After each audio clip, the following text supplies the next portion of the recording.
And I'm going to teach you how to do the W. First, you put your knees out. You go side to side. 1, 2, 1, 2, 3. 1, 2, 1, 2, 3. Now you're going to move your hands with it. The hands are kind of difficult. You go 1, 2, 1, 2, 3. 1, 2, 1, 2, 3. Practice that 3 times and do it fast. 2, 1, 2, 3.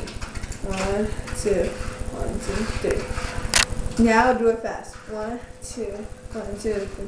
1, 2, 1, 2, 3. Now when you get more advanced, you do this.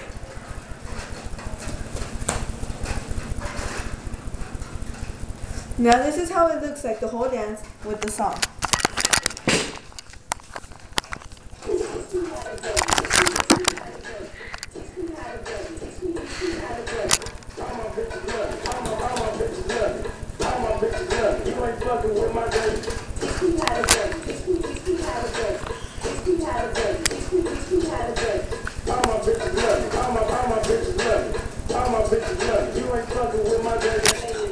And that's how you do the W.